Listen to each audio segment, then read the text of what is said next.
We are now in the 8th month of my lettering style challenge. I decided to call my style this month Magical Realism. It's inspired by the book genre. It's one of my favorites, and I love this type of book. So I've done a lot of serifs and even some scripts this year. I don't think that I have done a sans serif yet. The reason for that is scripts can be really fun. Serifs can be endlessly fun. Sans serifs can tend to be a little bit boring. But my goal with this one was to make it anything but boring. So it's a very whimsical style. As usual in the workbook, you have all the elements that make up this style, the things that I used over and over again throughout my alphabet. There's a little overview of why I named it that, what it's good for. And then I give you the basic steps, my complete alphabet, the video lesson, which you are here watching, and then my complete full color alphabet. And then of course you have the worksheets, which you can do on paper or iPad. And then I did some word practice this month to really show you how to take the base letters and add some botanicals and little sparks, how you can kind of interlock your letters and how you'll add various swashes and elements to really fill space and add balance to whatever you are lettering. And then I did a customize it page just to show you how you can take a basic letter and make simple changes to really make a style your own. So since this style is fairly simple, this is what I'm gonna teach you in this video today. So we're gonna take one base letter, change it up several different ways to customize it, and I'll show you how simple it can be to do that. And you can do that with any of the styles, not only in my challenge, but that you find on the internet. It's a really great way to take one single letter as inspiration and develop something completely new from it. And that is one of the things I talk about in my 7 tips for creating new lettering styles. So this is like a prime example of that. So next we will get into drawing the base letter and then some changes to make it extra personalized. So this is the basic steps for drawing the letter A from this alphabet. It is super simple. So let's get right to it. So I'm just gonna take a basic monoline brush and I'm gonna make sure I'm on a new layer. I'll go ahead and leave this up here so you can kind of see as I work through the steps. So the first thing I do is just start with a very basic A letter frame. So if I get my angle like that, what I like to do to make sure the other side is the same is duplicate, tap my arrow, tap flip horizontal and make sure I have snapping and magnetics on, and then just get it aligned like that. And then merge it down. And then I'm just gonna draw a guideline across. And if I tap my finger down, it makes a perfectly horizontal line. This one is slightly wider than my original, which is okay. If you want to alter that, I must have a stray mark over here. Oh, yep, I can see it right there. I can just stay on uniform and actually freeform because I want to be able to make it a little thinner. Now I'm going to reduce the opacity of that layer by tapping the N, and I'm gonna redraw the whole thing. So this side, I want to be slightly thinner. I'm gonna come over a little bit more than the other side. So I'm gonna try to keep that about evenly spaced from my original sketch line, and same thing on this side. And then on the other side, I'm gonna do the same thing, except this time I'm gonna start on my line. And then for the next one, again, I'm gonna try to just eyeball it, but keep the same angle a little thicker. I could even go a little more thick, but that's pretty good for right now. So then I will, again, use my finger to make it a perfectly straight line across. If you wanted it to go higher so that your A was more peaked like my original, you can just extend your lines a little. Again, we're just sketching, so we'll redraw it again. So if I wanted it to go a little higher, maybe right there, then I could do that. If you have some overshoot, that's okay, because that'll help us get our sketch done well. If it bothers you, you can erase it out, or we're just gonna gray it out and redraw it one more time anyway. So you can just leave it too. It just depends on your working preference. All right, so now I'm gonna add a new layer and kind of work on adding my crescent shaped crossbar. So all I do for that is I'm on eraser still. All right, come around, draw a crescent shape, And then I kind of want it to look like it's coming straight off of this line of the A. So I'll come around like that. And then I can always adjust it and make it a little bigger or what have you. So after you get that done, you can go ahead and merge your two main layers down. And if you don't need your sketch anymore, you can either turn it off or delete it. And now I'm gonna drag and drop color. I'll click continue filling and just drop in all that color. And then I can see a little better what needs some refinement. Maybe I still want my letter to be a little thinner, and maybe I want my, maybe even a little thinner, crossbar to be a little thicker here. So I can adjust that either with drawing or my eraser. And then what I usually do is again, tap that in and draw it one more time for my final refined letter.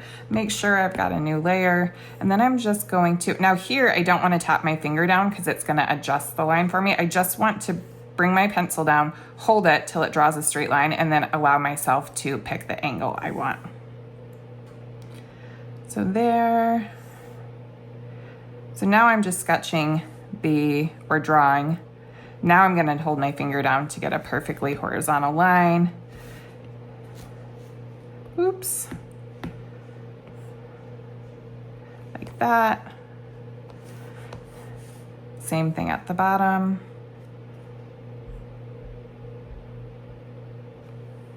I'll erase that out. And then again, I'm gonna draw that arc shape. I find it easier to kind of come in one swoop. But you could also, since you have your sketch, you could just trace those lines and let the program make the arc shape for you. Sometimes that's easier to get the lines that you want, just like that. And then hand draw in the last one. Like that. And then you can fill in. And then you've got your final letter. All right, so the first way to change it up would be just to add some simple serifs. So if you wanted to do just kind of a simple serif, I would just add a straight line to each. And at the top, I'm gonna do it just on the left side, and that's just a stylistic choice. You can kind of study classic fonts that have serifs and see where they place them, and that's really helpful. Then I'm gonna come straight up and then kind of curve it over. So I just eyeball this usually, especially because it's a hand-drawn style. If you wanted to make it super perfect, you could draw this line and duplicate it and bring it over to all, but I tend to just eyeball it and then adjust it at the end if I need to. Like that one actually I think is gonna end up a little long, so I'll shorten it and then drop all my color. And now I have a serif version. And let's say I wanted to do something similar, but not quite the same. I'll duplicate my original letter again. I'm gonna drag it over. Oh, that's my sketch letter. All right, what I'm actually gonna do is take this version. I'm gonna copy and paste it because I didn't save an original version of this one, which I should have before I started altering it. I'll go ahead and use that version. All right, so now for this one, let's say I wanted to do like a Tuscan bifurcated serif and add some spurs. So for that, I usually just kind of create two arc shapes like that. And then since that leg is smaller, that one will, you know, it'll be a smaller serif. And then you can just arc them, kind of like that. And again, I think if you fill color in, it's easier to see where you need to make some refinements.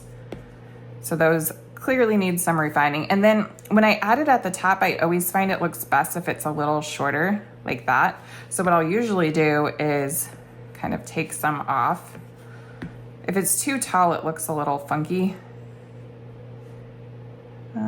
Let's do that and that.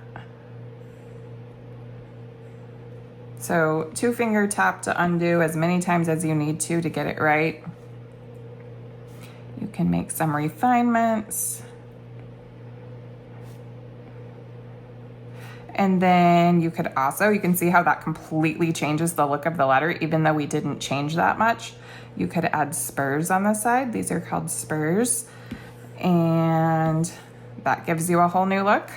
You could make this into a trifurcated serif. And that gives it a little more Gothic or Victorian kind of look, more ornate. And you can change the shapes. I use kind of a wrought iron fence shape, but you could do something different.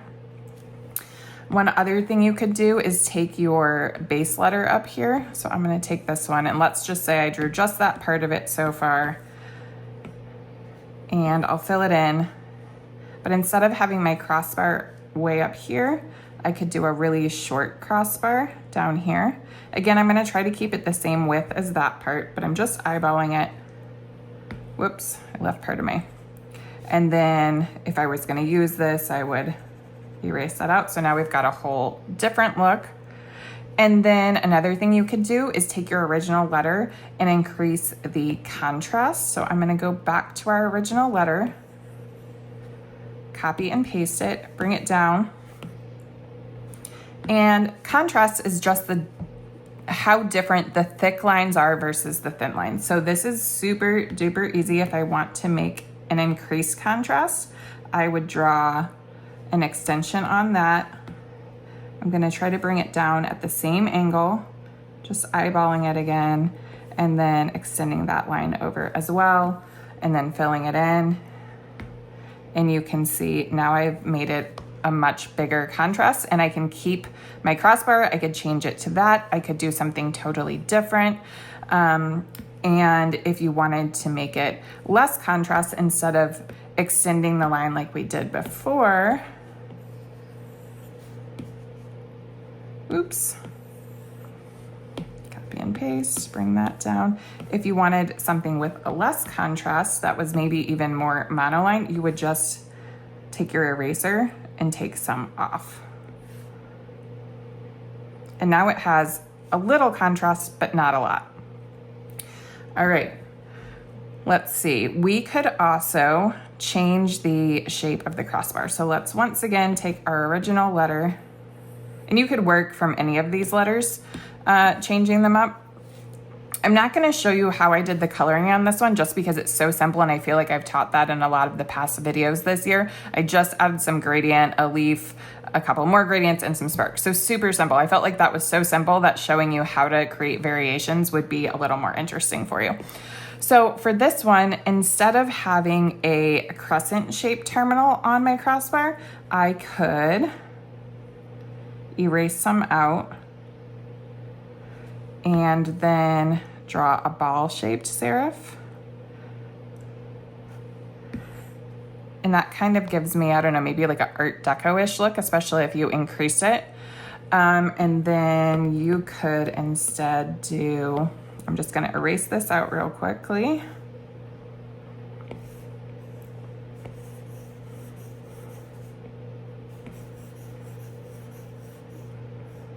All right, let's pretend I erased that perfectly, but for the sake of time, I'm just gonna leave it. So I could do, I'm gonna add a new layer just to show you two different variations. So I could do a really simple kind of thin crossbar, and that would be a good spot to add leaves and sparks if you wanted something more delicate and storybook-like. If you wanted something a little more like 20s-ish almost, I like to draw this kind of shape.